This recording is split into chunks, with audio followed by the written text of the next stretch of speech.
நமஸ்காரம். நமஸ்காரம். திருப்பி உங்களை ஐயங்கார் கிச்சன்லையும் கெட்டி மேளத்தையும் திருப்பி சந்திக்கிறதுல எங்களுக்கு ரொம்ப சந்தோஷம். உங்கள்கிட்ட இன்னொன்று கேள்வி, இந்த கெட்டி மேளம் இந்த கல்யாண விஷயத்தை பற்றி அடுத்த கொஸ்டின் வந்து பார்க்கணும் அப்படிங்கும்போது, இப்போ யாரை பார்த்தாலும் நமக்கு வந்து படிப்பு வசதி சேர சேர சேர ஒரு மனுஷாளுக்கும் இன்னொரு மனுஷாளுக்கும் நமக்குள்ள இடைவெளி ஜாஸ்தியாகிட்டே இருக்கு. இப்போ அந்த கோ எக்ஸிஸ்டன்ஸ்ன்னு சொல்கிறோமே, அது இல்லை. இப்போ யாராவது பார்த்த உடனே ஒரு நெகட்டிவிட்டி, பார்த்த உடனே ஒரு அவங்ககிட்ட என்ன குறை இருக்கு, அப்படி அவ பேசுறது இப்படி, அவ எழுதுறது இப்படி எழுதுறா மாமா, எனக்கிட்ட வரா, எனக்கு இப்படி மெசேஜ் போடுறா மாமா அப்படின்னு. நம்ம வந்து பிள்ளைகளை வந்து கஷ்டப்பட்டு படிக்க வைக்கிறோம், அவளும் படிக்கிறா, படித்து முடிச்சுட்டு அவளுடைய கடமை முடிச்சுட்டா. நம்ம வந்து அது குழந்தைகளுக்கு கல்யாணம் பண்ணணும்னு நமக்கு கடமை இருக்கு இல்லையா? ஸோ அதில் வந்து அதை வந்து ஒரு பாசிட்டிவாக எடுத்துட்டு அதை வந்து போகிற அந்த ஒரு மனப்பான்மை, அந்த மனப்பக்குவம் வந்து வரமாட்டேங்கிறது நமக்கு. நெகட்டிவிட்டி வந்து மீடியாலேயே அப்படி தானே இருக்குது. மீடியாலேயே ஒரு ஜோக்காக வந்து சோஷியல் மீடியாவில் ரொம்ப காமிக்கிறாங்க. சோஷியல் மீடியாவில் பயந்துற அளவுக்கு கல்யாணமே வேண்டாம் அப்படின்ற அளவுக்கோ, இல்லை பேரண்ட்ஸ் லெவலில் வந்து இப்படின்னா அவள் தப்பு இப்படி தான் இருப்பா, இந்த பொண்ணு இப்படி தான் இருப்பா, இந்த பையன் இப்படி தான் இருப்பான், அவளே கன்க்ளூஷன் வந்துட்டு செல்ஃபிஷ் கேரக்டர் ரொம்ப ஜாஸ்தியாக எடுத்து அது ரொம்ப சோஷியல் மீடியா. அது இந்த ஜென்ரேஷனுக்கு வந்து இப்போ இன்ஸ்டாகிராமில் நீங்கள் பார்த்துடலாம், கல்யாணம் பண்ணி போகிற ஆற்றுல இப்படிலாம் இருப்பாவா அப்படின்னு ஒரு வீடியோ போட்டான். அது வந்து லட்சக்கணக்கில் போயிடுது. இவாளுக்கு வந்து வெறும் அம்மா அப்பாவோட வளர்ந்த பொண்ணுகள், அம்மா அப்பாவோட வளர்ந்த பசங்களுக்கு இது வந்து பெரிய பிரச்சனை போல இருக்கு, கல்யாணம் பண்ணிட்டா பிரச்சனை போல இருக்கு அப்படிங்கிற மாதிரி ஒரு நெகட்டிவிட்டி கிரியேட் ஆயிடுச்சு. இது எப்படி நம்ம உடைக்கிறது? ரொம்ப தேவையான கேள்வி, இன்றைய நாட்டுக்கு ரொம்ப ரெலவெண்ட்டான கேள்வி. ஆக்சுவலாக பீப்புள் மனசில் நெகட்டிவிட்டிலாம் கிடையாது. அந்த சில பேர் ஸ்ப்ரெட் பண்ணுறா பாருங்க, நீங்கள் சொன்னது பாருங்க, அந்த இன்ஸ்டாகிராம் வீடியோ போடுறவா அவள் தான் நெகட்டிவ் பீப்புள். அவள் மனசில் தான் நெகட்டிவிட்டி இருக்குது. அவள் ஜஸ்ட் அதை டிரான்சியண்ட்டாக இவா மனசுக்குள்ளே கொண்டு வந்து சேர்க்குறான். ஏன் சேர்க்குறா? இதை பற்றி பழங்கால நகைச்சுவை நடிகர் நாகேஷ் அவர் ஒரு கதை சொன்னார். நாகேஷ்ட போய் கேட்டாலாம், உங்கள் காலத்தில் காமெடின்னா அதுக்கு ஒரு தரம் இருந்தது, இன்றைக்கும் வந்து ஒரு தர்மியின் காட்சின்னு சொன்னால் அப்படியே நாம் எல்லாரும் என்ஜாய் பண்ணுவோம். ஆனால் இப்போல்லாம் காமெடின்னா என்ன, ஒருத்தரை போட்டு 10 பேர் அடிக்கிறான், இதை பார்த்து சிரிக்கிறோம், ஸ்லாப்ஸ்டிக் காமெடின்னு இதுக்கு பேர் வைக்கிறான். இது காமெடியான்னு கேட்டாலும் அதுக்கு நாகேஷ் கதை சொன்னாரான்னு பாருங்க. மக்கள் எதை விரும்புகிறாரோ அதை தான் அவன் கொடுப்பான். மக்கள் மனசில் ஒரு தன்னை அறியாமல் சப்கான்ஷியஸாக இன்னொருத்தன் கஷ்டப்படுறத பார்த்து ரசிக்கணுங்கிற எண்ணம் வந்துடுது. இப்போ நீங்கள் பாருங்க, ஒரு 100 பேர் ஒரு ஊருக்கு யாத்திரை போயிட்டு வந்தான்னு பேப்பரில் நியூஸ் வந்தால் நீங்கள் அதை படிக்க மாட்டேன். 100 பேர் யாத்திரை போனால் ஆக்சிடென்ட் ஆச்சு, 50 பேர் இறந்து போயிட்டான்னா அப்படின்னா உடனே படிப்போம். இதே ஆக்சிடென்ட் ஆச்சு ஆனால் யாரும் சாகலைன்னா படிக்க மாட்டான். சின்ன விஷயம் பாருங்க, எது நெகட்டிவாக இருக்கோ அதை தான் பார்ப்பான். பாசிட்டிவாக இருக்கிற விஷயத்தை யாரும் இப்போது பார்ப்பதில்லை. காரணம் என்னன்னா, இந்த கலியுகத்தில் அரக்கன் அசுரன் எல்லாம் நம்ம மனசுக்குள்ளே இருப்பான். இப்போது நீங்கள் கிருத்தயுகத்திலேயோ திரேதாயுகத்திலேயோ அரக்கன் அசுரன்னா ஒரு ஹிரண்யகசிபு ராவணன் பார்த்தாலே தெரியும் துட்டன்னு. பெருமாளும் அவதாரம் பண்ணி அழிக்கிறார். கலியுகத்தில் பெருமாளும் அவதரிக்கலைன்னா அசுரன்லாம் நம்ம மனசுக்குள்ளே இருக்கான், இதுக்கு அவர் எப்படி அவதாரம் எடுக்கிறது? அதனால தான் கலியுகத்தில் ஆச்சாரியனா பெருமாள் வந்து மனசை நல்வழிப்படுத்தி திருத்தராரம். சாட்சான் நாராயணோ தேவஹா கிருத்வா மர்த்தியமயீம் தனு மக்னான் உத்தரத்தே லோகான் காருண்யாத் சாஸ்திரபாணினான்னு இது சாஸ்திர வச்சனம். எல்லார் மைண்ட்லையும் பார்த்தா அப்படி ஒரு ஈவில் டெண்டன்சி. இதுக்கு நாகேஷ் ஒரு உதாரணமும் சொன்னார். உங்களை யாராவது பார்த்து விசாரிக்கிறான்னு வச்சுக்கோங்களேன், நீங்கள் நெகட்டிவ் ஆன்சர் சொல்கிற வரைக்கும் விசாரிப்பான். எப்படி பாருக்க, கல்யாணம் ஆச்சு அம்மா, ஆயிடுத்துன்னு சொன்னால் குழந்தை பிறந்துருத்தாம்மா, பிறந்துருத்துனா அதை ஸ்கூலில் சேர்த்துட்டியாம்மா, சேர்த்துட்டேன்னா அங்கே நல்ல மார்க் வாங்கிடுத்தாம்மா, நல்ல மார்க் வாங்கலைன்னா அதோட விடுவான், வாங்கியாச்சுன்னு சொன்னா அப்போ அது கல்யாணம் பண்ணிட்டியாம்மா, அது கல்யாணம் பண்ணியாச்சுன்னா அது குழந்தை பிறந்துருத்தாம்மா. எங்கே நோ சொல்கிறோமோ அது வரைக்கும் his questions will continue because he expects no from you. அப்பா இவன்ட்ட இந்த ப்ராப்ளம் இருக்குது, திருப்தியாக போகிறேன்ட்டு போயிடுவான். அப்போது அடுத்தவன் கஷ்டப்படுறத பார்த்து ரசிக்கணுங்கிற எண்ணம் கொஞ்சம் கொஞ்சமாக சில பேர் மனசில், எல்லாரையும் நம்ம சொல்லக்கூடாது, அது வந்து பெரிய அபச்சாரம் பார்ப்போம். ஆனால் ஒரு சிலர் மனதில் இந்த கலியுகம்ங்கிறது என்ன பண்ணிடுதுன்னா, இன்னொருத்தன் கஷ்டப்படணும், அதை பார்த்து நம்ம ரசிக்கணும் அப்படிங்கிற ஒரு எண்ணம் வந்து நன்னாவே வளர்ந்துருதுன்னு வச்சுக்கோங்க. அதனால தான் இன்றைக்கி இந்த ஃபேஸ்புக், ட்விட்டர், யூடியூப் இதெல்லாம் ஒருத்தரை வாழ்த்தி பதிவிட்டால் யாரும் வந்து பாசிட்டிவாக கமெண்ட் போட மாட்டான், ஏன்டா வாழ்த்தினேன்னு நான் திட்டுவான். ஆனால் ஒருத்தனை திட்டி பதிவு போட்டான்னு வச்சுக்கோங்களேன், அதை வந்து வாழ்த்துவான், அப்பா என்ன அழகாக திட்டினேன். ஈஸியாக வியூஸ் வாங்குறதுக்கு அதான் வழிங்கிறா. எத்தனை பேர் ஐயங்கார் கிச்சன் மாதிரி நேர்மையாக வீடியோ போடுவான்னு நினைக்கிறேன். திட்டி வீடியோ போட்டால் ஸ்ட்ரெயிட்டாக வியூஸ் கிடச்சிரும். ஏன்னா அந்த நெகட்டிவிட்டிங்கிறத விரும்புகிறான். அப்போது இப்போ ப்ராப்ளம், இப்போ நீங்கள் வாங்க உங்கள் கொஸ்டினுக்கு வரேன். இப்போ அவன் நெகட்டிவாக வீடியோ போடுறதுக்கு என்ன காரணம்? இப்போ அவன் நெகட்டிவா வீடியோ போடாம இருக்கணும்னா அதுக்கு என்ன வழி? நாம தான் அவாய்ட் பண்ணணும். அதாவது நெகட்டிவான விஷயத்த நாம ஏன் பார்க்குறோம்? நீ பார்க்கறதுனால தானே அவன் போடுறான். இப்போ ஒரு ஃபார்மேட்டில் திரைப்படம் எடுக்கிறான், அதை யாருமே பார்க்கல, நெக்லெக்ட் பண்ணி ஃப்ளாப் ஆகிட்டான்னா அடுத்த வாரம் அதே மாதிரி படம் எடுக்க மாட்டான். நீ இப்படியே எடுக்கிற, நானும் அதையே பார்க்குறேன்னா தானே திரும்ப இதுதான் சொல்கிறேன். இது எங்கள் ஆச்சாரியன் சொல்லி கொடுத்தது. பாருங்க, எங்கள் ஸ்ரீபாஷியாதி ஆச்சாரியன் வில்லூர் கருணாகராச்சார சுவாமிக்கு கிட்டத்தட்ட 80 வயசு. சோஷியல் மீடியாவை எப்படி டீல் பண்ணணும்னு அவர் எனக்கு சொல்லி கொடுத்தாரு. இது எதுவுமே எங்கேஜே பண்ணக்கூடாது. அதில் போய் நீங்கள் ஒரு கமெண்ட் கொடுத்தேன்னா அதுதான் ஃபியூவல்.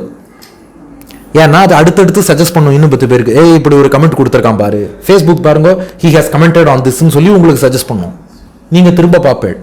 அடுத்து அந்த பர்சன் நெகட்டிவாக போடுறான் பாருங்க, அவனுக்கும் நீங்கள் போடுற கமெண்ட் தான் ஃபியூவல். திரும்ப இது பண்ணுவான். எங்கேஜே பண்ணக்கூடாது. நீ என்ன வேணால் போட்டுக்கோ. நாங்கள் எல்லாரும் அதை பாய்காட் பண்ணுறோன்னு அதில் இது புறக்கணித்து கொண்டு வெளியில் வர்றது தான் இதுக்கு சிறந்த விஷயம். சரி, புறக்கணிச்சுட்டு வெளில வரோம். புறக்கணிச்சுன்னு வெளில வந்தால் நம்ம மைண்டு அப்புறம் எந்த நோக்கி போகும்னா அதுக்கு தான் மைண்டில் நல்ல விஷயத்தை ஃபில் பண்ணி வச்சிடணும். இப்போ ஒரு பாத்திரம் இருக்குன்னு வச்சுக்கோங்க. பாத்திரம் எம்டியாக இருக்குன்னா கண்டதை கொண்டு வந்து நிரப்பிட முடியும். பாத்திரத்தில் நல்ல விஷயத்தை ஃபில் பண்ணி வச்சுட்டோம்னா கெட்டதை நிரப்ப முடியாது இல்லையா? அதனால சின்ன வயசுலேருந்து குழந்தைகளை நல்ல விஷயம் பார்க்க வச்சு நம்ம நல்ல ஒரு உபன்யாசங்கள், சங்கீதம், இசை, ஸ்தோத்திர பாட்டம், ஆழ்வார் பாசுரங்கள், வேத கோஷம், இது எப்போதும் குழந்தைகள் காதில் ஒலிச்சுட்டே இருக்கணும்.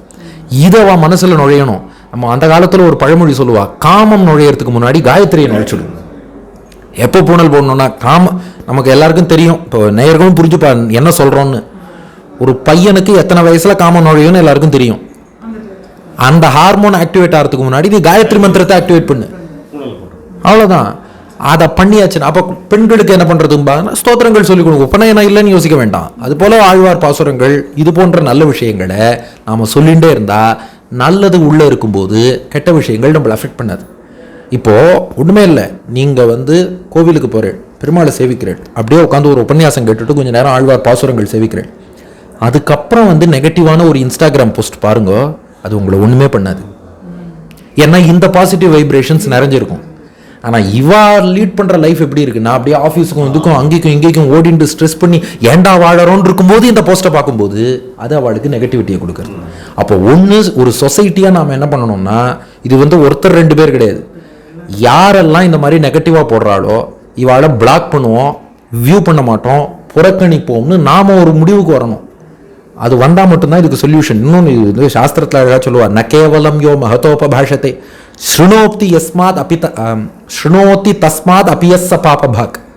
இந்த பெரியோர்களை திட்டி எழுதுறானே, திட்டி எழுதுறவனுக்கு மட்டும் பாப்பம் இல்லையா, அதை காதால கேட்டவன் படித்தவன் எல்லாருக்கும் ஈக்குவல் பாப்பம் உண்டு. அதனால இந்த திட்டி போஸ்ட் போடுறாளே, இதெல்லாம் நம்ம நெக்லெக்ட் பண்ணுறது தான் ரொம்ப நல்லது. அவளுக்கு என்கேஜ்மெண்ட் கொடுக்கக்கூடாது. அவள் பண்ணுறதே எதுக்காக, நான் இதில் என்கேஜ் ஆகி அதன் மூலம் அவளுக்கு ஒரு பேர் ஏன்னா அதை பாட்டு எழுதி பேர் வாங்கும் புலவர்களும் உண்டு, குற்றம் சொல்லி பேர் வாங்கும் புலவர்களும் உண்டுங்கிறாள் அந்த மாதிரி. ஸோ அதை நீங்கள் புறக்கணிச்சுட்டு போகணும். ஸோ ஆஸ் எ சொசைட்டி இப்படிப்பட்ட நெகட்டிவிட்டிஸை நாம் கேட்டுக்கணும். வாட்ஸ்அப்பில் நாம் யாருக்கும் ஃபார்வர்ட் பண்ணாமல் இருக்கோமா? இன்ஸ்டாவில் நாம் ரீபோஸ்ட் பண்ணாமல் இருக்கோமா? 1. 2, இதனால ஸ்பாயில் ஆகிறவாளுக்கு நம்ம இதை பற்றியே பேச வேண்டாம். நல்ல விஷயங்களை கொடுத்துட்டே இருந்தால் போகிறோம். மீண்டும் அதே அந்த பானை தான் உதாரணம். நல்ல விஷயம் ஃபில் ஆகிடுதுன்னா கெட்டதுக்கு அதில் இடம் இருக்குது. அதனால பாசிட்டிவான தாட்ஸ், நல்ல விஷயங்கள், இதை நிறையா அவளுக்கு நம்ம சேர்க்க வேண்டிய கட்டாயம் இருக்குது. நான் ஒரு பக்கம் இப்போ உபன்யாசங்களே அதனால தான் எல்லாருக்கும் புரிகிற மாதிரி சொல்லணுங்கிறதுக்கான பர்பஸ் என்னென்னா, அவளுக்கு ரிலேட் பண்ணிக்க முடியலைன்னா அவள் கேட்க மாட்டா.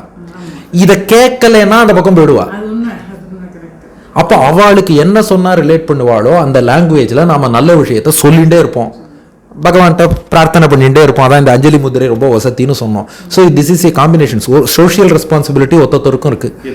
அவளும் பாசிட்டிவிட்டியை கொஞ்சம் வளர்த்துக்கணும் through devotion, meditation, sanding and other things. இன்னொரு பக்கம் பகவானும் அனுகிரகம் பண்ணார்னா இந்த முக்கோணத்தின் வாயிலாக இந்த நெகட்டிவிட்டிங்கிற மைனஸை வெளில தள்ளலாம். ரொம்ப ரொம்ப சந்தோஷம். இவ்வளோ பெருமாள் பற்றி இருக்கிறனால உங்களுக்கு கிரிக்கெட்டில் அவ்வளோ படிப்புல MBBS டாக்டருக்கு இதெல்லாம் சாதாரணமாக இருக்கிறவங்களுக்கு பெரிய ஸ்ட்ரெஸ். அது நீங்கள் இப்போ பகவான்கிட்ட இவ்வளோ நீங்கள் சொல்கிறது நீங்கள் அனுபவிச்சதை நீங்கள் சொல்கிறீங்க. அந்த தெரியும். அந்த கிரிக்கெட் அந்த பாஸ்டியோட பேசுறீங்களே கிரிக்கெட் அது என் பசங்க நாங்கள் கேட்டுட்டு உபன்யாசத்தோடு இதை கேட்போம், எப்படி இவ்வளோ கரெக்டாக அழகாக சொல்கிறேன் அப்படின்னு. அது வந்து ஒரு சாதாரண சொல்கிற படிக்கிறது கூட நாங்கள் வந்து உடனே ப்ரிப்பேர் பண்ண வேண்டியிருக்கு. நீங்கள் உபன்யாசம் எல்லாம் சொல்கிறது வந்து அப்படி வாயில் வந்து இப்படி சரளமாக வருது பார்த்தீங்களா ஆன்சர் எல்லாமே. அது வந்து பகவானோட இது. இந்த மாதிரி ஒரு பாசிட்டிவிட்டி இருக்கிறதுனால தான் நான் அது அடியன் நான் தான் உட்காந்து ப்ரிப்பேர் பண்ணுவேன். நீங்கள் நினச்சிட்டு கேள்வி ஒன்றுமே இல்லாமல் ஏதோ பேசிவிடுறாருன்னு கிடையாது. நான் அதுக்காக ஒர்க் பண்ணுவேன். அதனால தான் நிறைய பேர் எங்கேயா போகும்போது கூட புரிஞ்சுக்க மாட்டா. சார் அப்படியே கொஞ்சம் நம்மத்துக்கு வந்துட்டு போயிடுங்க, சாயந்தரம் உபன்யாசம் இருக்கா, அப்படியே 3 o'clock எங்காத்துக்கு வந்துருங்க, 5 o'clock உபன்யாசம் போங்க. நான் அதுக்குன்னு உட்காந்து மென்டலி ப்ரிப்பேர் ஆவேன். அண்ட் இப்போ நான் இன்றைக்கி ஸ்ரீரங்கம் பற்றி பேசினேன் இல்லையா, ஒரு 2 hours முன்னாடி வர்ச்சுவலாக நான் அந்த ரங்கநாதனுடைய கருவறைக்கு முன்னாடி நிற்கிற மாதிரியும் அடியன் பெருமாள் அனுபவிக்கிற மாதிரியும் அப்படியெல்லாம் ஒரு தடவை அனுபவிச்சா மட்டும்தான் அது பேச முடியுமே ஒழிய அது நிறைய பேருக்கு புரியலன்னு ஒரு வருத்தம் உண்டு. அப்படியே கூப்பிட்டு உட்கார வச்சு ஓகே எப்படினாலும் அதுதானே பேச போகிறாருன்னு சொல்லி அந்த மாதிரி நினச்சிட்றாளோ அப்படின்னு. ஆக்சுவலாக அந்த எமோஷன் அப்படி கொண்டு வர முடியாது. அடியன் 1 day பிஃபோர்லேருந்து அந்த எமோஷனில் ஊறி இருந்தால் மட்டும்தான். அடியன் மனசை தொடாத ஒரு விஷயம் உங்கள் மனசை எப்படி தொடும்? பேசுகிறவன் மனசுலேயே தொடலைன்னா கேட்குறவன் மனசை தொடாது இல்லையா? ஸோ அது ஒன்று. ரெண்டாவது இந்த கிரிக்கெட் இதெல்லாம் சொல்கிறது இதுவும் கேட்பா. அது ஏன் சினி சாங் ஏன் வந்தது, கிரிக்கெட் ஏன் அப்படி இல்லை. நம்ம எல்லாத்தையுமே பெருமாளோட தான் பொருத்தி பார்க்கணும். ஏன்னா எல்லாத்துக்குள்ளேயும் பெருமாள் இருக்கார். எங்கள் ஆச்சாரியன்ட்ட கேட்டேன் ஒரு தடவை, அவர் தான் இதுக்கெல்லாம் முன்னோடி. கருணாகராச்சார சுவாமி நிறையா கிரிக்கெட் சொல்லுவார், சினிமா பாட்டு சொல்லுவார். கேட்டேன் சுவாமி எல்லாம் சில பேர் திட்டுறா புனிதம் கெட்டு போயிடும்னு சொல்கிறாள்னு. பெருமாளோட புனிதம் இதனால கெட்டு போகாதுடா, பெருமாளோட சேர்த்து கிரிக்கெட் பிளேயர் விராட் கோலியை சொன்னதுனால விராட் கோலி தூய்மை ஆயிட்டார். நல்லா சொன்னேன், ரொம்ப சந்தோஷம்.